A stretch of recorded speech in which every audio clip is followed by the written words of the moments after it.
In 1998, Ed made a number of disclosures at public presentations. At the same time, he also published a book which was called Alien Rapture, The Chosen, which was co-authored with Brad Steiger, a well-known speaker and writer. Here we discuss some of the main topics from the Alien Rapture book. Okay, so you'd got the book together and you'd done the presentation, and it was being published in, I think, mid-1998 was when it came out. Yeah. And also the title was, we've already discussed, was Alien Rapture, and that was Brad Steiger's title, but the subtitle is The Chosen as well. Was that part of his subtitle, or was that somebody else's idea, or? Yeah, I don't know if it was mine or Rebecca's or Brad's or our agent Bob Silverstein. Originally, like I said, I'd call it The Abductors.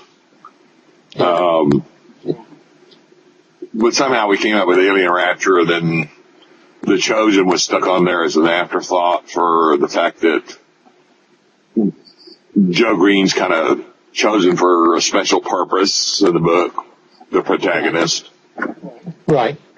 Right, and I'd like to talk a bit more about that probably later, but and one thing I heard you say on one of the other interviews was that after you released the book and you essentially told a lot of your story, well, both in the book and the presentation, and again I recommend that people watch the 1998 presentation because there's probably quite a lot in that we haven't really covered here, and there's quite a lot of dense information in that presentation, so it's worth stopping it and taking notes, as I tried to do.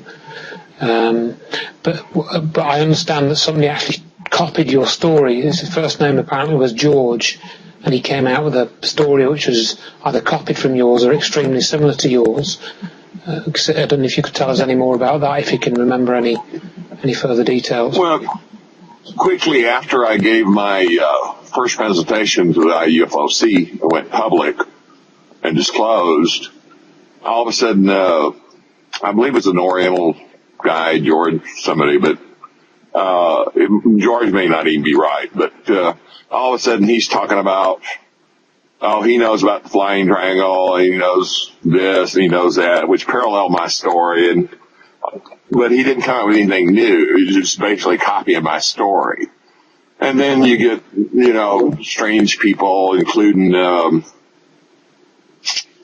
guy that's the doctor that lost his license, Richard Borland. Yes, and then Richard Borland starts coming out, and he knows all about these classified avionics and electronics countermeasures and electrochromatic coding and quasi-crystals and flying triangles and magnetic field disruptors, and so it just multiplies like rabbits. One person comes out with a story, and then all those guys on the UFO circuit, and that's why I refuse to continue doing that, is they just borrow other people's stories and make up more stuff just so they can write another book or get paid for another presentation. I mean, you don't get paid money anywhere for doing an interview, whether it's the news media or a TV series or a UFO conference. I mean, they will pay your expenses like travel in your hotel room and your meals, but you don't make money off it. So everybody's promoting something, such as a book. Usually everybody's promoting their latest book. But anybody that thinks you can make a living off of doing a UFO circuit doesn't have a clue. Well, I think if you build up an audience and you want to make a living from doing it, you can. But it depends what your motivations are, doesn't it? And I think you and I are both the same in that our motivations are different. We don't want to make a living from doing this sort of stuff. It's just not the reason we're doing it.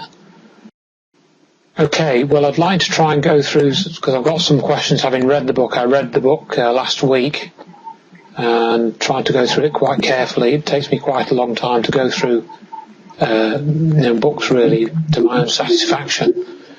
Now, again, I don't want to give too much of the book away, but in the first chapter you sort of go through the background of Joe Green, and you talk about Dreamland, Area 51, and so on. And you described this experience on the dive mission, which I think maybe we'll go on to later. But I think I think.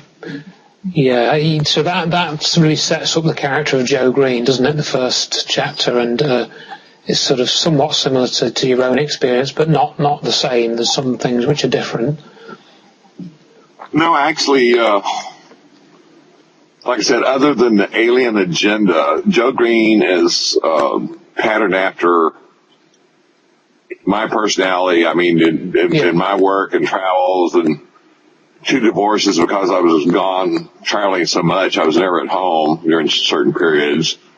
Caused a lot of angst at times, depression. Other times they drank too much because of the depression. So yeah, Joe Green parallels a lot of my own emotional turmoil and the things I went through.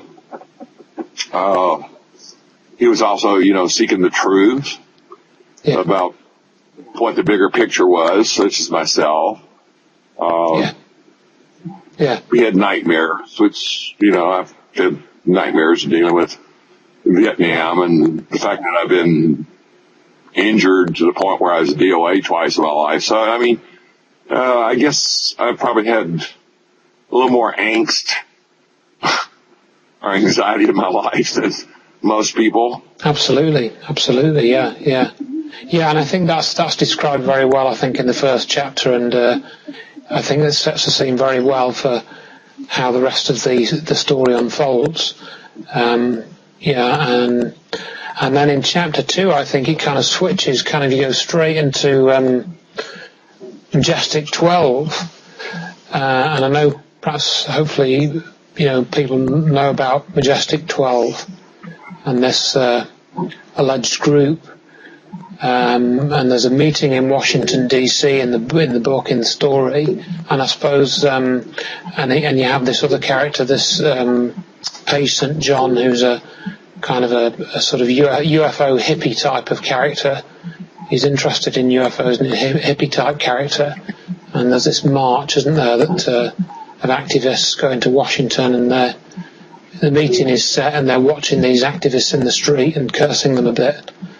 But I was curious about some of the names in this chapter. General James Van Grouse, Admiral Michael Sullivan, former director of CIA, Eldon B. Neal, General J.A. Stewart. Well, okay. Eldon Neal is based on a high-placed defense contractor's character that worked classified programs as civilian. The Sullivan character was based on the personality of Colonel Sullivan, who I worked for at Nellis. And then Gerald was based on the character I met while I was stationed at Nellis Air Force Base from 76 to 79. And come to find out after a period of time, he basically was NSA, and he ran the different agents that checked up on people. I mean, I see. People that, for example, people that worked at Groom Air Base. He had access to their bank accounts, their phone calls. Wow. They were followed occasionally to see if they were cheating on their wives, or if they were using drugs, or if they had drinking problems. So, in other words, security risks. Yeah, I was just going to say that. And Gerald, this took place over a period of time. I mean, I noticed the guy coming in there regularly, and late at night usually, or late in the evenings, and he seemed to be most of the time drinking club soda, and just kind of always seemed very curious about what was going on. Yeah. And I guess it was kind of slow one night, and I went over to sit down, and I said, do I know you? Because you seem familiar. He said, oh, you probably seem familiar because I come in here He said, but I know who you are. And so, yeah, you think you know me? He said, yeah, you're Edgar A. Fouche. You're a tech sergeant in Nellis Air Force Base. You work here and you do this and you work for Colonel Sullivan. And I'm kind of like, it's really bizarre, you know, somebody telling you they know something about you and you don't know who the hell they are. But over time, when I was at Mountain Home Air Force Base, I joined the Masonic Lodge because I had 3 friends that were Masons, and they're always helping out with this do things for the Shriners Circus and the Shriners Hospital, which are free, and they help children and everything from surgery to rehabilitation, and I thought that was something great, helping the children. And I didn't know anything about the Masons, and so I joined the Masons. I was only active for 2 years up at Mountain Home Air Force Base. When I went to California at Edwards, and when I went to Nellis, I never went back to the lodge after I left Mountain Home. So eventually I just quit paying my dues and dropped out. But he says, you're also a Mason. And then I realized he was wearing a Masonic ring. And I said, yeah. I said, I'm not much of a member. I said, I quit paying my dues and haven't been to a lodge, Masonic Lodge, since 72 or whatever it was, or 3. And then later on, as I got to know him more, he took me out to his car one night, and he's got this, it was some type of computer, but it looked more like in front of an oscilloscope, and the window on it was only like this big. Wow. Kind of like, what they call them, K-Pros or something, to where it did have a little keyboard, but it also, the computer screen, I guess if you even call it a computer screen, was like this big.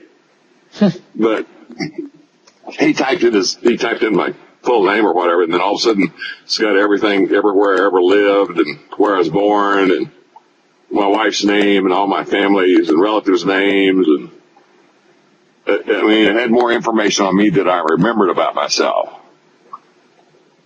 Wow. So I was pretty amazed that, and he says, I can look up anybody in Nevada that has top secret clearance. I said, that's pretty amazing. Wow. And that was early 70s, you say? No, that was, I was at Nellis from 76 to 79, probably around, I'm guessing it was around 78 or 77. I don't remember specifically. Wow. I mean, what you have to realize is that if you count all the bases and defense corporations and black programs I worked on, I've been well over 100 places. Yeah. And trying to always remember what date, even what city, what place. Yeah. It's a bit of a blur. It all runs together. Yeah. And this was 35 years ago. So, I mean, you're trying to remember back 35 years.